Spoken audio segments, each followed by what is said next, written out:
advances in robotic design that let you interact with the machine in a more personal manner. A new approach to air traffic control that reduces noise, reduces emissions and cuts the cost of air travel. And changes in car design that deliver lower cost driving with a dramatically reduced carbon footprint.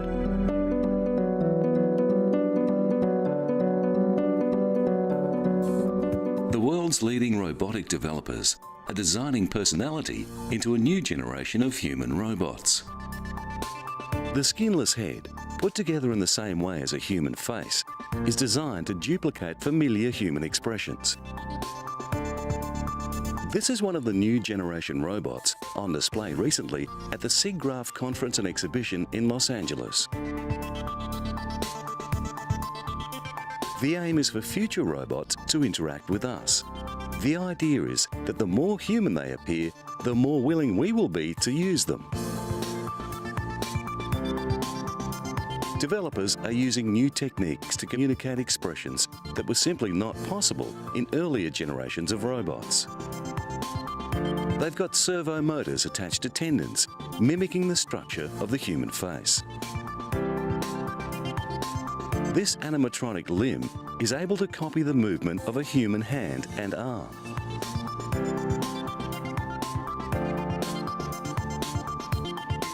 Another robot designed to interact with people in a human way is Nexi. Hello, my name is Nixie, and I'm an MDS robot.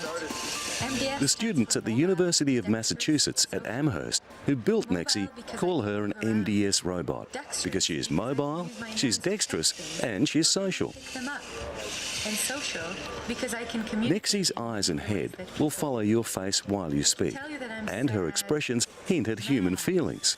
Confused? Nexi has 21 different components in her face that form the expressions. Eventually, Nexi will balance on 2 wheels, but at the moment she has an extra set of wheels to provide stability. She's equipped with a 3D infrared camera and laser rangefinder to allow her to track people and to navigate around objects. Nexi has become an internet star, with a YouTube appearance scoring more than 70,000 hits, though not all feedback was positive, some describing her as creepy. Meanwhile in London, a 6-legged robot called IC Hexapod was on display to engage people in a different way. Not as cute as Nexi, it still has face tracking technology connected to a camera that links to a website. If you've seen the Hexapod, it has seen you, and your picture will be available online. More of a workhorse than a communicator, U-Bot 5 is intended for mobile manipulation tasks. Designed to function in a human workplace, it has a high centre of gravity while occupying little floor space. Dynamic stability control lets it balance on 2 wheels.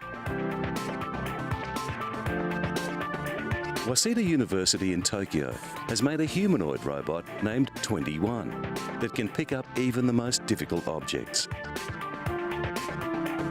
The university is using the robot as its main engineering tool for the development of a human symbiotic robot known as a symbiont. The robot's hands have only 4 fingers with soft joints and springs to create safe movement when interacting with humans. It can pick up a loaf of bread without crushing it, serve toast, and help lift people out of bed. Dual cameras coordinate the robot's complex manipulation tasks. Each hand is covered in delicate silicon pads with 13 sensors to facilitate precise movement. The robot's control servos enable it to lift heavy weights while being sensitive enough to yield to delicate human touch. This soft control enables the robot to assist the elderly, helping them to stand or transferring them from a bed to a wheelchair. Japan leads the world in robotic technology, and its population has a very high proportion of elderly people. So the development of assistant robots for use in hospitals and nursing homes is an obvious progression. A different robotic development from Honda is worn around the waist and legs to help the user support their own weight, assisting them to take longer strides.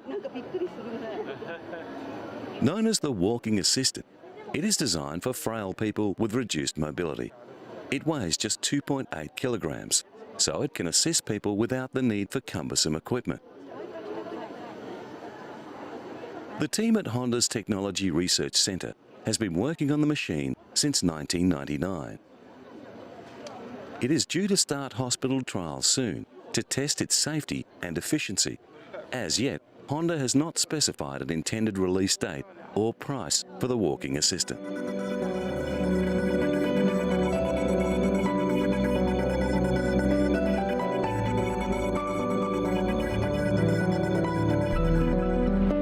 Aircraft use large amounts of fuel with a heavy impact on the levels of CO2 in the atmosphere. Now, a new digital flight simulator developed in Australia is allowing air controllers to experiment with new flight management techniques, all tailored to a wide variety of weather and air traffic scenarios. The Australian Defence Force Academy's Samir Alam says the Atom simulator has the ability to reproduce many different complex scenarios to develop new procedures for air traffic.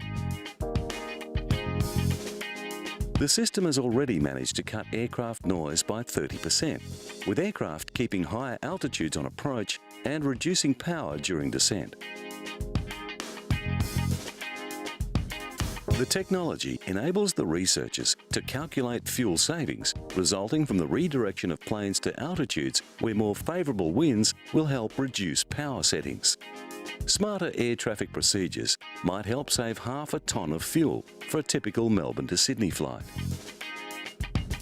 And Airbus is introducing a new materials recycling program.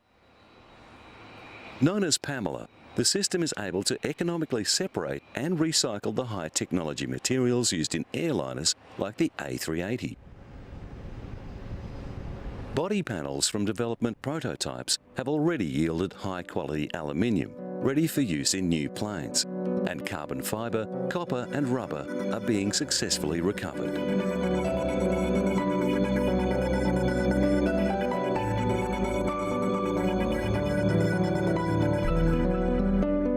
IBM and business partner EasyFace Incorporated are giving consumers a new way to experiment with makeup and hair colour through the virtual mirror kiosk. Shoppers can make a digital self-portrait using the kiosk's camera, swipe a beauty product's barcode and virtually apply it to their hair, face, eyes or lips, producing a realistic simulation of a makeover without a mess. An IBM survey carried out late last year suggested that although shoppers were shifting their allegiances more readily since the economic downturn, people who found an outlet that they liked were maintaining a strong loyalty to that primary retailer. The system combines true-to-life skin tones with the precise colours and physical properties of the products. It is hoped that technology which helps consumers to make purchases in an informed way will strengthen their loyalty to the business. The virtual mirror application can be applied to 3 platforms: the in-store kiosk, the internet and cellular platforms. Future platforms include handheld devices, game consoles and interactive TV. Customers can also share a photo of their virtual makeover via email and social networks such as Facebook to solicit quick advice from friends. IBM is also transforming the interior design and furniture buying experience through new 3D shopping technologies. You begin by attaching infrared hand track, which enables you to move furniture virtually within the room, into the 3D viewer and to your mobile device. Shoppers can share their designs and more details on specific items, including measurements and price, in 3D with friends and family using their mobile phones. The ability for shoppers in different locations to select furniture and co-design rooms virtually can help reduce buyer's remorse by allowing consumers to try before they buy. Individual items can be viewed from all angles, and they can be moved around a virtual room to see if they complement their surroundings, with any number of people able to give advice from home or work or anywhere. After making a purchase decision, the buyer simply drags a virtual credit card to a virtual point of sale register. Then a real physical printer delivers a real receipt. And a different type of digital technology is being applied to a different area of retail. Now you can order and pay for your meal using a new generation mobile phone. In America, iPhones are providing a program which directs consumers to suitable nearby restaurants and gives you the ability to order and pay for your meal from anywhere. This is different from the near-field technology that allows you to swipe your phone to pay for items. The phone actually contains your credit card details, which are only transferred when the user gives a positive confirmation. An order number is sent to your phone, as well as a receipt number. At the restaurant, all electronic orders, along with the time of purchase and the order number, are displayed for the convenience of staff and patrons. Apart from ordering before you arrive, this system eliminates the time usually taken in-store to pay for the food, speeding up the order. At the delicatessen, the order is still made up by hand because nobody has, as yet, bothered to design a computer that can make sandwiches. Businesses that offer this service are able to streamline the ordering and purchase process so that the customer can pick up lunch without having to wait.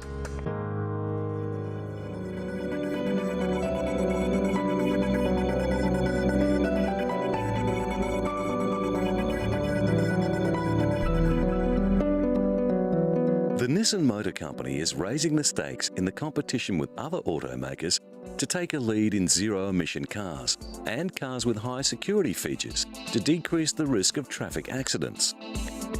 Nissan also expanded its Safety Shield concept to alert the driver of potential risks from any direction. It also helps the vehicle maintain a safe distance from other cars in front. Nissan's Eco Pedal system makes the accelerator pedal press upward when it senses the driver is speeding up too quickly. Drivers get visual feedback on the rate of fuel consumption from the Eco Pedal lamp flashing in different colours. Eco Pedal is part of Nissan's ambitious plan to achieve zero-emission leadership. The company is also developing a system that uses GPS data to plot the path of a pedestrian that may be in danger. But the company's collision-avoiding prototype was just one of the new vehicles unveiled at Nissan's Opama plant. A new car codenamed EV for electric vehicle is based on the Nissan Cube, a super mini-sized vehicle currently only on sale in Japan. The conventional Cube has a 4-cylinder petrol engine, but the EV has an electric motor powered by lithium-ion batteries located under the floor. The main feature on the dash is the battery power level indicator. The company will soon start mass production of the van for the Japanese market, and it will be launched in the US next year. The key to the EV's performance is its uniquely structured lithium-ion battery pack. It provides more power as well as greater stability and more compact dimensions than any other unit. Nissan has been developing the lithium-ion battery for 10 years. Its laminated structure and unique material technology allow the designers greater flexibility. A new company, the Automotive Energy Supply Corporation, was established with the goal of dramatically enhancing future battery performance and reducing battery costs. The Nissan Green program is specifically focused on reducing CO2 emissions, both from Nissan products as well as from the company's day-to-day corporate activities. This 3.5-litre V6 incorporates an electric motor. In tandem with this battery pack, they provide the driving force for Nissan's Infiniti-based hybrid. It's rear-wheel drive with a 7-speed transmission. At low speeds, the car is driven solely by its electric motor. Here, the engine revs are at 0. During acceleration, the engine and the electric motor work together. When the brakes are applied, power is fed back to the battery. The hybrid will offer a 40% fuel saving over its conventional equivalent. Finally, a Nissan development that others will soon copy. To assist with parking, the images from 4 small cameras positioned around the vehicle are combined on one screen to give a bird's-eye view of the car. The Around View monitor even suggests the best line to follow when positioning the car. This device lets the driver park with total confidence. American car makers are desperately scrambling to catch up with their Japanese competitors. The Cadillac Converge is a plug-in hybrid based on the Voltec drivetrain, but it is still only at the concept stage.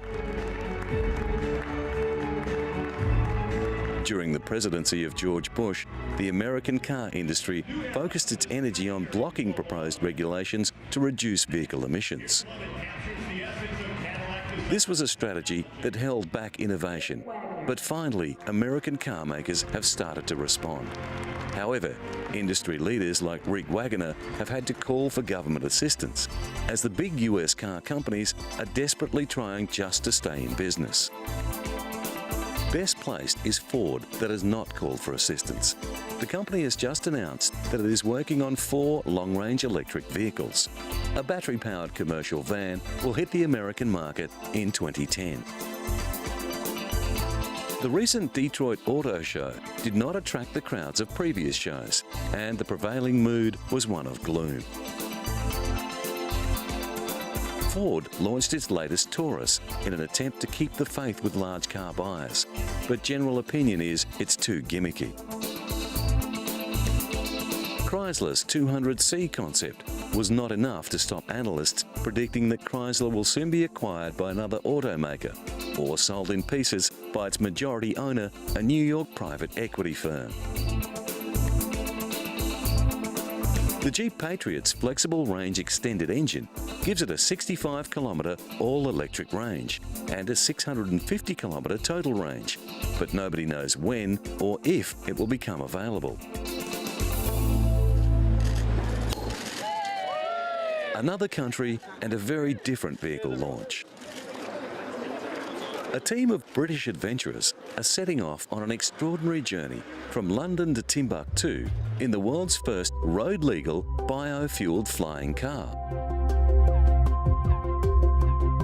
The Parajet Skycar team plans to travel through France, Spain, Morocco, Western Sahara, Mauritania and Mali.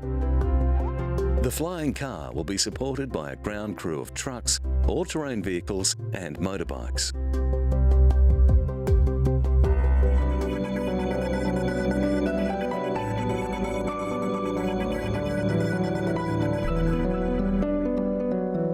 Britain has a large renewable resource in wind, and the British government is ramping up plans to harness more of it to generate electricity.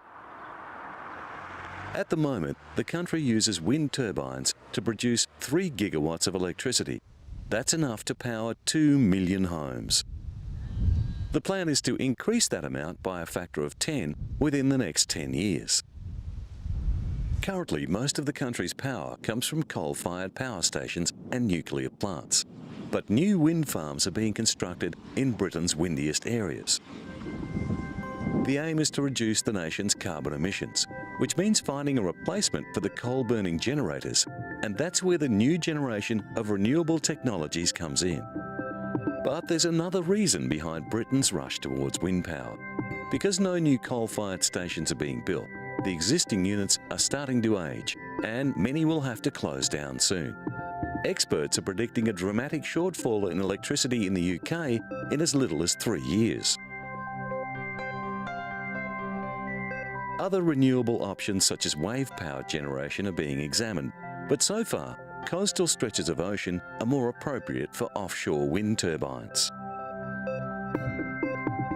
Another option is for individual houses to generate their own power with domestic solar panels, solar water heaters, or small wind turbines.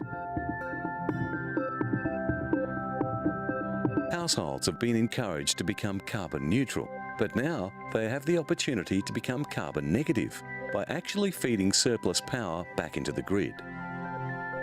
The British government plans to build 4,000 new wind turbines to meet a European Union directive requiring a level of 15% renewable energy by 2012. These large units can have a blade length of 40 metres and are supported by a tower 90 metres in height.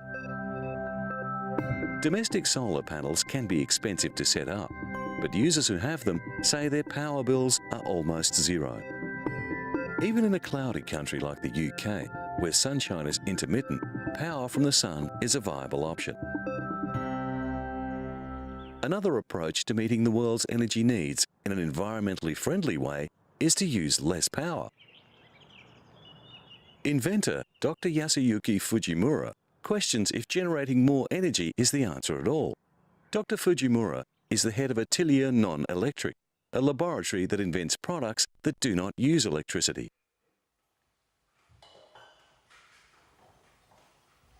It occurred to him that if all developing nations began consuming energy as voraciously as developed nations like Japan, they too would suffer the same health and environmental problems.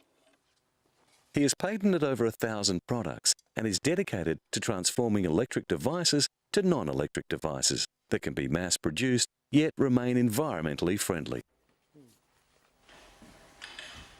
At the lab, Dr. Fujimura works alongside his son. Their inventions include a non-electric dehumidifier and a non-electric refrigerator. The dehumidifier uses a paper filter to absorb water and changes colour from blue to pink when it reaches full capacity.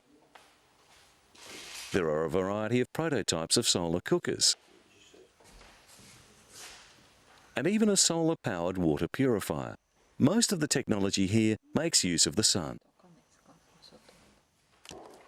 The non-electric air conditioner circulates stored water and is equipped with a simple heat exchanger. It relies on natural convection.